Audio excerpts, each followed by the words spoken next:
John. Okay. Okay na, is it recording? Yes. Okay.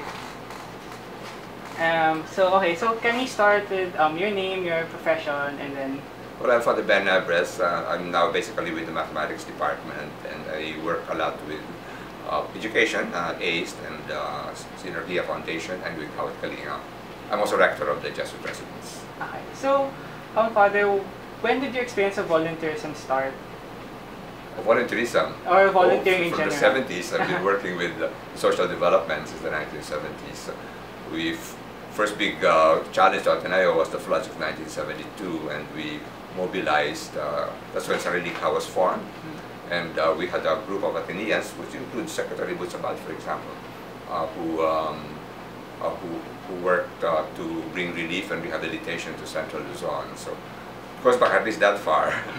And since then, in the 70s, we did a lot of immersion programs and working with farmers especially.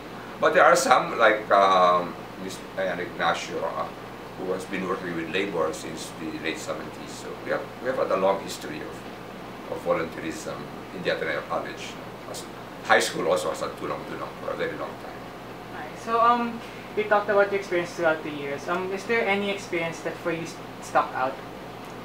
Well, the one that has been most continuing has been that with Howard Kalinga and with the public schools. No?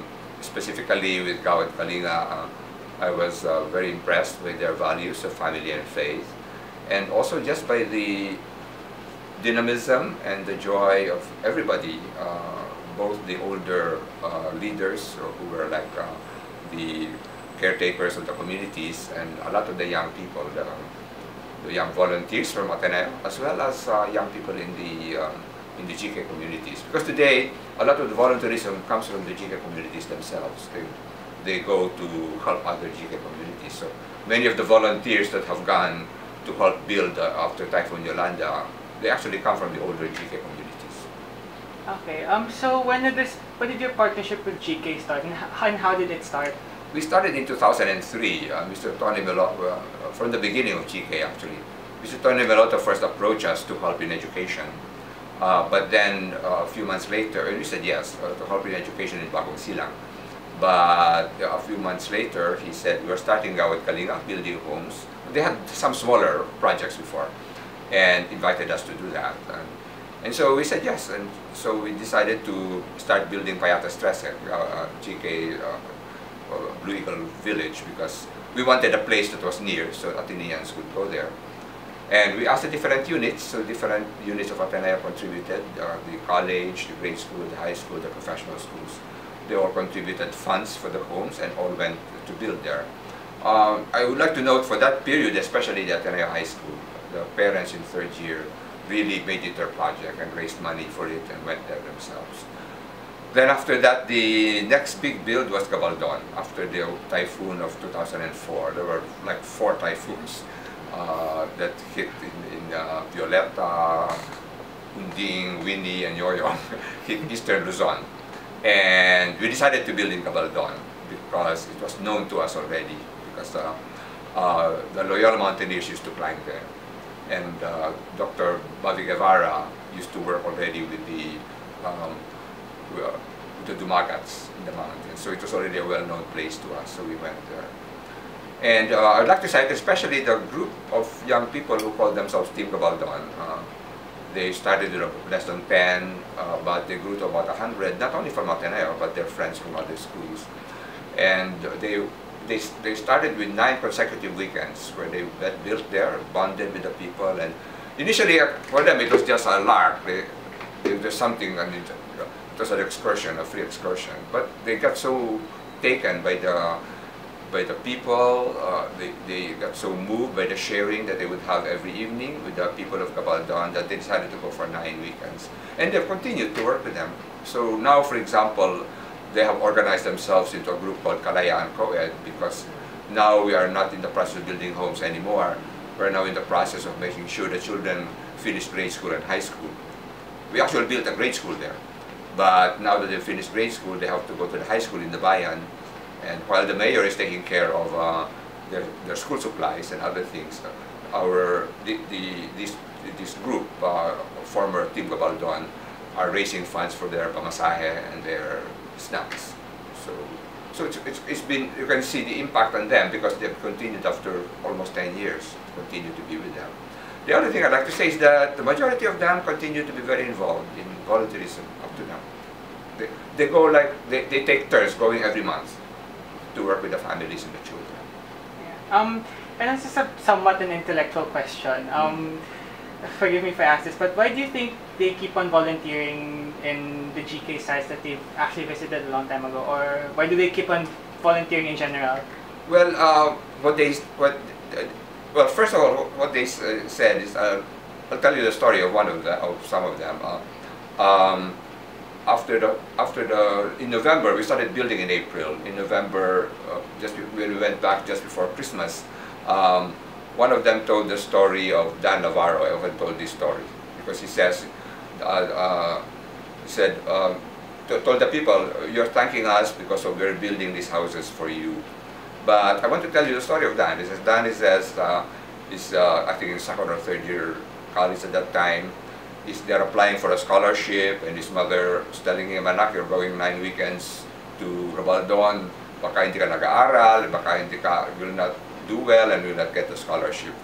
But he told them, you know, at the end of this semester, for the first time, Dan got honors. And when Dan spoke, he says, because being with you, we have learned we have a purpose in life. We have given us a direction in life, and it has also helped in our studies. No? Dan is now he's now a lawyer, as far as I know. He's doing well. But what I want to say is that almost all of them say the same thing. In the reflection papers they have, they said they first went there because of a friend, or they just went there because maybe they should do something for people. But they came out finding out that there is a purpose to their life, that there's a meaning to their life.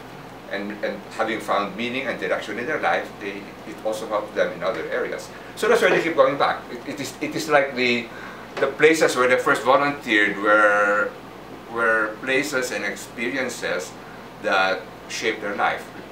It gave direction to their life. So it's very meaningful for them. That's why there's a very deep attachment to them there. And also they've learned the joy of learning or giving others. Many of them will say that for the first time they really understood what it is to be a man and woman for others. And the other thing they say is that because they saw there's nothing in that place, and just simply very needy families, and they saw bit by bit houses being built, families doing better, children getting educated. They said they began to see that it's possible to change. It's possible to build the country village by village. And that's what encouraged them to do the same thing. It's something concrete, not a theory you learned in economics class or something else. But you see it. Ruiz Fernandez says this, that she realized from that experience that it's possible to build a community and to build a country. And so she's now a very successful social entrepreneur. She decided that what she would build was a social enterprise, but she says it has its roots from that experience. So I think that's why they do that. The same thing with our alumni, our Ateneo Alumni Association in around 2007, I think. They decided to build GK Molave, which is beside Payatas High School, now the Cecilia Munoz High School. And they say that in that experience of helping the people and interacting for the people, they learned for the first time in a concrete way what we mean with being a man and woman for others, and it also moved them very deeply. I think that's at least that's what they said. You mentioned a while ago that one of Don Navarro actually had a crisis on, kasi he had his studies to focus on. He also had GK Gabaldon to build. How do you think students can manage volunteering and their academic life? What do you think are fundamentally focused and disciplined, the same way that our women's volleyball team practice twice a day, and despite that they actually do well in their studies. Essentially, and what they will tell you is that the discipline of the athletics disciplines their studies as well. Of course, they give up certain things. You know, you don't spend too much time on Facebook, or you don't spend too much time on socializing. but you have a direction in life, you know, whether it's athletics or whether it's volunteerism. But essentially what happens is that the direction and the purpose focuses your life and organizes your life. So, and you find out that you then be able to give the same focus and direction in the work that you do. Because the truth is, many students, if they actually look at their day, there's a lot of time that is not particularly focused now. So anyway, I think that's what happens. Once they find meaning and direction, their lives get focused, and everything else gets focused. And that's what I find it. Okay, so see, Jason and I were actually classmates in theology, and we just came from the class right before the interview, and we had a discussion on some people giving up on the future, giving up on the good, so they decided to just be comfortable with their lives. How can we combat this cynicism, especially for Atenean students who actually, as students ourselves, we actually experience this sort of cynicism? You should invite some of the members of the first team Gabaldon. They are all high school graduates, Ace Ele, Pem, Olantera, Dan Navarro, I forget the fourth one, because it actually started with they were among the beginners. In particular, they were a team. And if you ask high school about them, they were the kind of Ateneans who had no worries in life. They were just happy to pass. It was, you know, they I don't know how you describe it, happy-go-lucky group. But Gabaldon transformed them. They're all very focused on their lives now. So as I said, they found in the experience meaning and purpose in life. But I want to stress again,